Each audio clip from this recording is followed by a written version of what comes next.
Now, the Leaving Cert results were out yesterday, so we thought it was very fitting to take a look at the Debs. So we're talking makeup today with Jane Walsh. Jane, thank you so much for coming in and seeing us.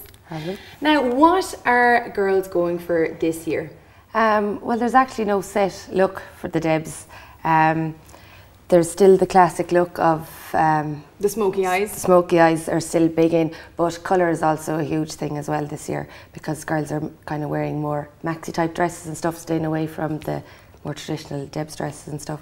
So, well, talk me through the smoky eye, because I imagine that the smoky eye can go horribly wrong unless you know what you're doing. So how do you achieve a smoky eye? It can. Well, for the smoky eye, basically first you decide, well, you can have smoky eye kind of in any colour, but it's browns or greys that are usually what people go for. Okay. And with the brown then I'd start with the lighter shade of brown all across your eyelid. And would this be this one here? Yeah, yeah. Okay. And then around the crease, the socket of the crease at the side is where you put the darker one. Which would be this one? That, but you have to be very careful with it that you don't turn out like you look like you've got panda eyes. Panda eyes. So it's all about blending with it, and just start off with a little and you can add and add and add. And then also for that look is eyeliner. Now, liquid eyeliner, don't go near it if you haven't been using it before because it can be tricky. Whereas otherwise, just a normal pencil, you know, the eyeliner pencils, and you can smudge it. So it's okay, you don't have to have a precise, perfect line because you can smudge it in. And then just open the eye again, put a bit of the shimmery, the white shimmer, the highlighter under your eyebrow. That's a great tip because the highlighter under your eyebrow, I think, really makes your eyes pop that little bit, and it's a nice, it gives you definition as well, especially, and a good contrast with the smoky eye. Yeah. Blending is the key. Blending is the key. You know, you don't want to have a circle around your eye. You know what I mean? It all has to look like it blended in.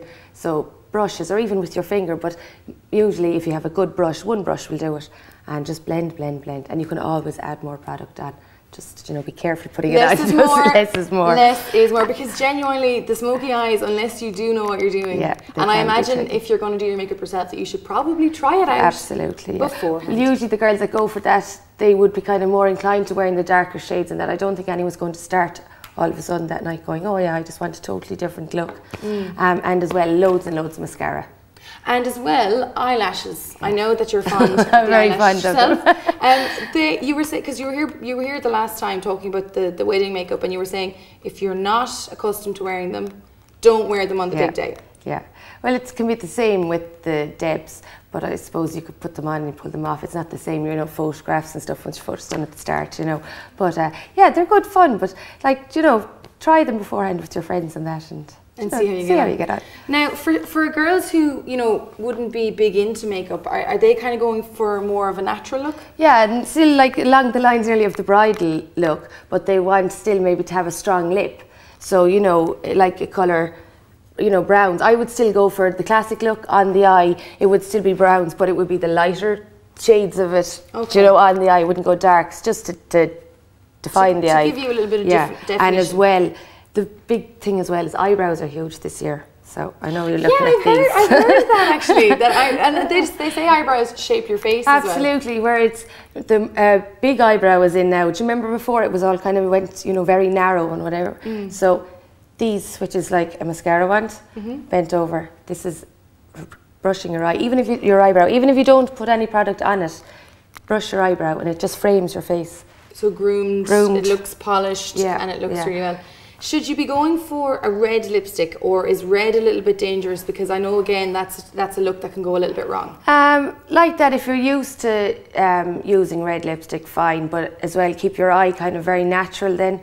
Don't have a strong red lip and say big strong smoky eyes. So you're going for one or the other, yeah. Whereas it's usually nice that if you do a red lip, it's usually the eyebrows that are defined. So like even what I do, if you know, you can get your eye pencil, but it can sometimes be very severe. So what I usually do is even a brown eyeshadow and just brush it lightly through your eyebrow. And it'll shape it without it being, you know, a strong pencil type of because it needs to look kind of subtle. Yeah. Because if you go with the pencil, sometimes you might have you might have that problem that it's gone too sharp. Yeah. Whereas it's nice and soft when you use the brush. Do you like, how much product do you use, and do you go darker in here and then? No, literally, like you just take your brush, dip it in whatever, your eyeshadow, and kind of shake it off or blow it off. You only want the slightest bit, and you literally just touch along the shape of your eyebrow. And so it'll be the same, yeah, start here, and it'll be the same the whole way down. Yeah, perfect. You don't want it really strong, just, you know, the hair will just carry the eyeshadow. I think the theme at the moment is less is definitely more. Definitely, yeah. Now, the colour scheme here is just amazing. Are these colours in at the moment? They are, yeah. Purples and blues were huge last season in clothes anyway, and it's continued on into the makeup. And being young, nice skin as they are, I think they can carry them off.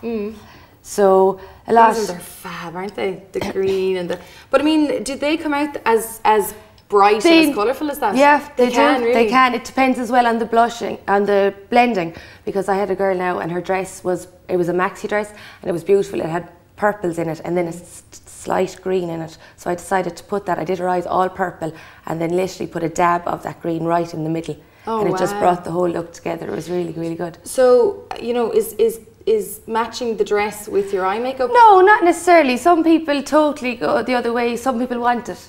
It's totally up to the individual. There's no rule for it.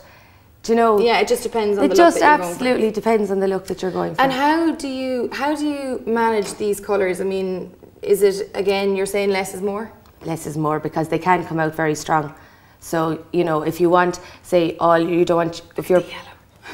Yeah, well, like that, if you're putting on that colour, you don't want it that colour all over. So if you just blend it, but yet, like when I was using the green, I literally got the brush, dabbed it in that, and just put it straight onto the actual part where I wanted and didn't blend it. So if you blend them, they'll go out more subtle, but if you just pile it on each other, you'll get the colour that's on the... Oh, okay. I think as well that, you know, you know, I remember my Debs, and we all got together and we got our makeup done, and it was great fun. Yeah. So I mean, do you are girls kind of having a bit of a party beforehand? They are. That's it, because I go to people's houses and have the makeup laid out, and it's like, you know, before they might have their hair done, they probably have their hair done at that stage, and they're all around and picking out the colours or whatever, and I'm just doing it away, and then they can go up and get ready, you know, and then photographs afterwards. So it's fun for them. It's the start that it can start at 5 o'clock their day, you know. It's not just going out and meeting their friends then, that they are starting to go and get ready in one of their houses. And if somebody has not a clue what to go for, I mean, is that when you kind of say, okay, well, you kind of talk them through what would suit them? Yeah, what would suit them, exactly, yeah, because with this, a lot of it is highlighter. They're young skin, youth is on their side. So like these are highlighters that for the tops of their cheeks and things that like older people wouldn't want to be, you know, to get into the lines of their face and stuff, whereas they have youth on their side. So it's all about, they can wear highlighters, you know, for the eyes and the cheeks. So you wouldn't, and their skin is fresh anyway, that even maybe a tinted moisturiser instead of a foundation if they didn't want that much coverage, because their skins are usually perfect, you know, for Deb's age. Unless, you know, they've outbreak spots or something, but that's no problem. With a bit of concealer, you're sorted with that. You're sorted. Well, as always, Jane, it's so much fun to have you on the show, because you always bring a lot of colour and sparkle. But I mean, I think it's nice to say that, you know, there's look out there for everybody. Absolutely. And makeup, really, I think the key message is it's just a bit of fun and to enjoy it. There's no set rules. You can't be wrong with it. You know, you go for what you like, not what everybody else is doing. Perfect. Well, there's a good motto now. Thank you so much, and we'll have you back again with more makeup advice. And there you go. There's advice from Jane. Have a party with your makeup, and if you want to find out more information, you can log on to Jane's website, www.janewalshmakeup.com.